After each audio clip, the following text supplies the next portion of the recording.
Bonjour, alors toujours sur ma chaîne et toujours avec écrire et lire, mais cela n'empêche que de temps en temps on va relever une construction grammaticale dans un texte et on va essayer de la comprendre.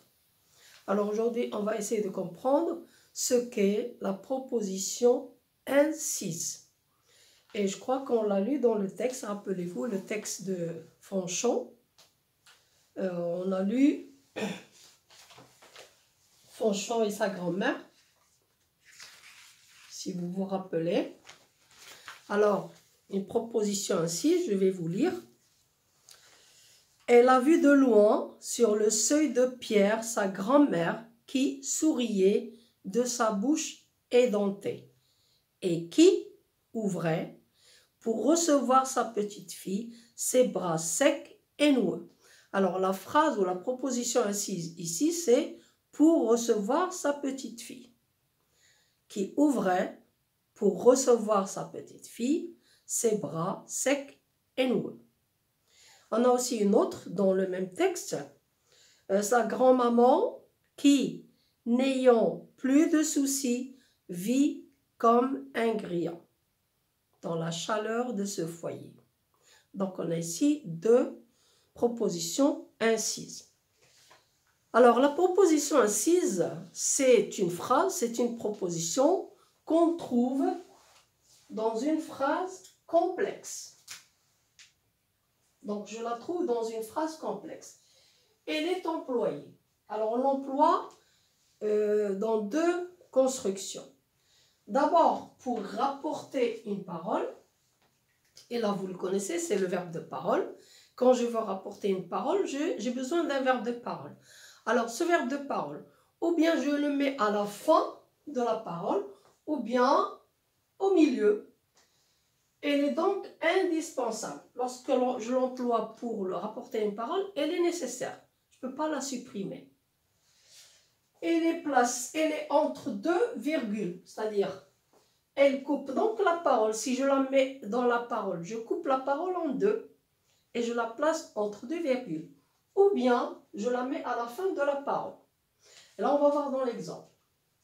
Je n'en veux qu'une. Rappelez-vous Jean-Christophe au sujet des pommes de terre. Je n'en veux qu'une, dit Jean. Rien qu'une, maman. Alors, où est la parole ici?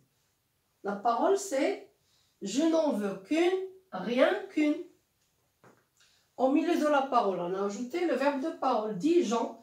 Et là, on a encadré par deux virgules. Oui, je n'en veux qu'une, dit Jean, rien qu'une, maman. J'ai mis le verbe de parole au milieu de la parole. Donc, cette proposition, je vais l'appeler proposition incise. Oui. On a la deuxième phrase.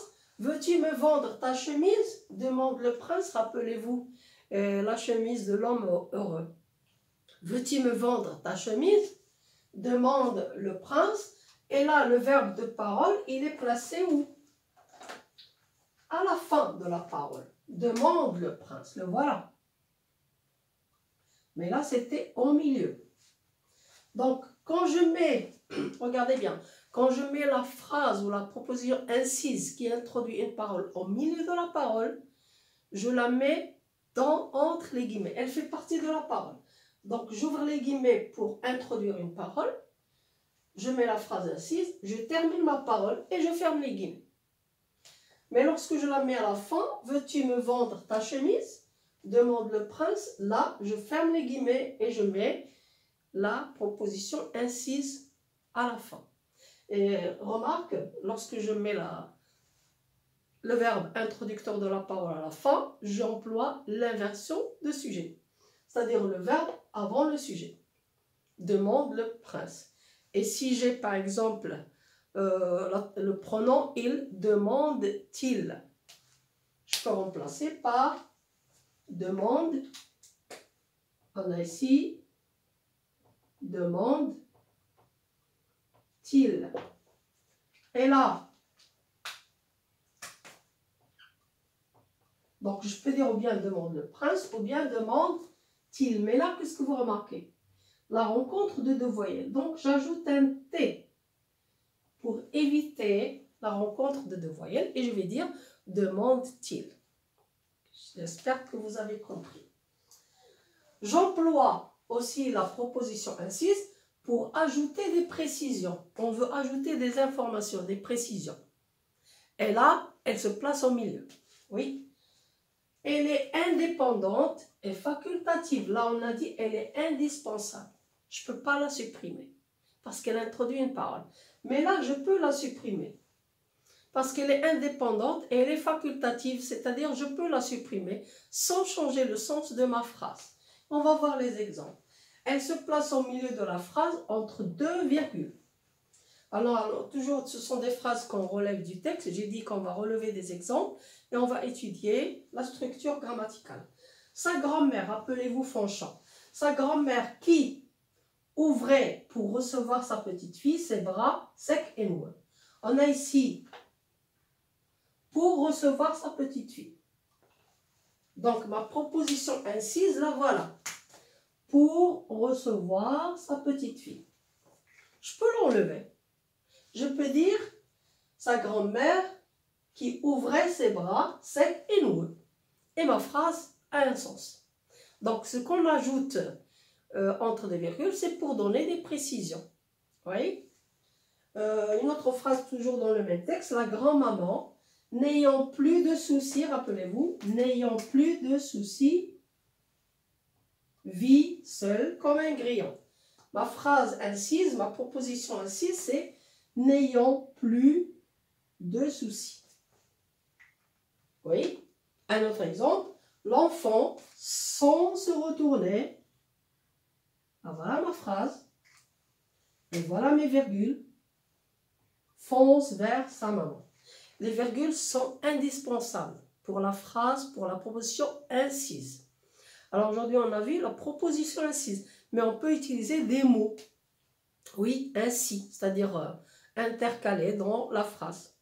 On peut employer un adverbe, on peut employer un adjectif. Oui, on appelle aussi ça l'adjectif mis en apposition. Alors, j'espère que vous avez compris la proposition incise. Je vous demande de lire des textes et d'essayer de trouver des propositions incises. Dans une autre leçon, on va voir ce que exprime cette proposition incise.